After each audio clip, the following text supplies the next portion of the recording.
Brought to you by Edgeless Diagnostics. Agilus Diagnostics। अगर आप दिल्ली या आसपास से हैं तो ये वीडियो आपके लिए है। स्मॉग की मोटी चादर ने पूरे दिल्ली एनसीआर को अपने आगोश में लिया हुआ है। विजिबिलिटी बिल्कुल लो है, काफी पास की इमारतें भी बड़ी मुश्किल से नजर आ रही हैं। इस माहौल में आपको कौन सा मास्क पहनना चाहिए, कितने पैसे मास्क पर खर्च करने चाहिए, इन सब पर हम आपको विस्तार से इस वीडियो में जानकारी देंगे। आपको इन दिनों स्मॉग की वजह से आंखों में जलन, सांस लेने में दिक्कत महसूस हो रही होगी। इसकी वजह से आपको अस्थमा जैसी बीमारी हो सकती है, फेफड़ों में इन्फेक्शन हो सकता है और आपके शरीर का रेजिस्टेंस भी कम हो सकता है। इसीलिए एहतियात बरतना बेहद ज़रूरी है।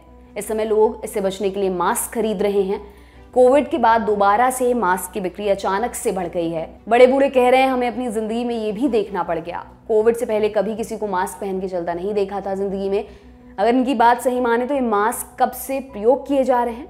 बड़े लोग जैसा सोचते हैं वैसा है नहीं। मास्क की शुरुआत को खोजते हुए हम पहली सेंचुरी तक जा सकते हैं। प्लिनी द एल्डर ने सुझाव दिया था कि खानों में खुदाई करने वाले लोगों को जानवरों की ब्लैडर स्किन से बने मास्क यूज करने चाहिए। 16वीं शताब्दी में लियोनार्डो डा विंची ने कहा था कि नाविकों को मास्क के तौर पर गीले कपड़े इस्तेमाल करने चाहिए।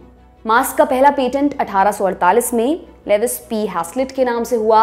इसे हैस्लिट लंग प्रोटेक्टर कहा गया। ये ऊन से बनाया गया था। इसके बाद कॉटन, चारकोल से बने मास्क के पेटेंट हुए। 1879 में हडसन हर्ड ने पहली बार कप के आकार वाले मास्क का पेटेंट करवाया। इसे कारखानों में खूब इस्तेमाल किया गया। बाद में स्कॉटलैंड की जॉन स्टेनहाउस ने चारकोल की मदद से ऐसा मास्क बनाया जो जहरीली गैस को साफ हवा से अलग करता था। इसके लिए उन्होंने केमिस्ट्री की मदद ली। इसके बाद ब्रिटेन के जॉन टिंडल ने इस मास्क में एक अलग से कॉटन का फिल्टर जोड़ा, नींबू, ग्लिसरीन और चारकोल की मदद से। इसे उन्होंने 1874 में लंदन में प्रदर्शित किया। साथ ही 1874 में सैमुअल बार्टन ने एक डिवाइस बनाया जिससे धुएं, जहरीली गैस, धूल के बीच भी सांस लिया जा सकता है। अब मुद्दे की बात करें तो इस समय बाजार में तरह तरह के मास्क अवेलेबल हैं, लेकिन हर तरह के मास्क आपकी मदद इस सिचुएशन में नहीं कर सकते। देखिए कितने तरीके के मास्क बाजार में मिल रहे हैं और कौन सा लेना चाहिए। सबसे ज़्यादा ये काले रंग वाले मास्क नज़र आते हैं, लेकिन ये धूल धक्कड़ से तो कुछ हद तक बचा सकते हैं, लेकिन स्मोक के खतरनाक कणों से आपको बचाने के लिए ये वाले मास्क कारगर नहीं हैं। नीले वाले सर्जिकल मास्क बहुत से लोग लगाए घूम रहे हैं, लेकिन ये मास्क सिर्फ एक बार के यूज़ के लिए होते हैं। इससे एयर पोल्यूशन में कोई मदद नहीं मिलती। एक और मास्क है, नाम है N95 पार्टिकुलेट रेस्पिरेटर। बाकियों से ठीक है। इसे 2 से 3 दिन तक यूज़ किया जा सकता है। 50 रुपये तक ये मिल रहा है। जिन्हें सांस की समस्या उनके लिए ठीक नहीं है। इन सब में अच्छा है N95 ऑरा पार्टिकुलेट रेस्पिरेटर। इसे भी कुछ दिनों में बदल देना चाहिए। ये 150 से 200 रुपये तक में मिल रहा है। स्मोक के खतरनाक कणों का सामना करने के लिए सबसे सही है।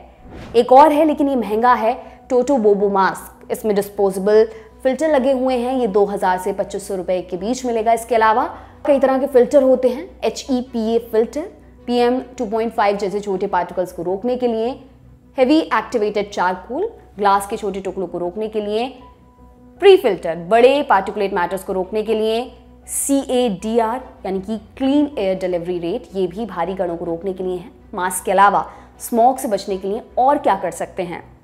इस समय गुड़ या शहद खूब खाइए। सुबह स्मोक सबसे ज़्यादा होता है, इसलिए सुबह मॉर्निंग वॉक करने से बचें।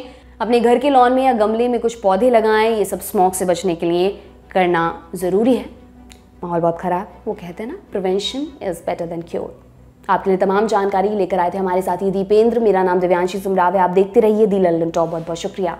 जिंदगी 365 दिन बहुत बिजी रहने वाली है, लेकिन लल्लन टॉप अड्डा सिर्फ 3 दिन रहने वाला है, 24, 25 और 26 नवंबर 2023।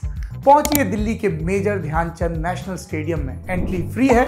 सिर्फ आपको लल्लन टॉप की ऐप या वेबसाइट पर एक बैनर पर क्लिक करके रजिस्ट्रेशन कराना होगा।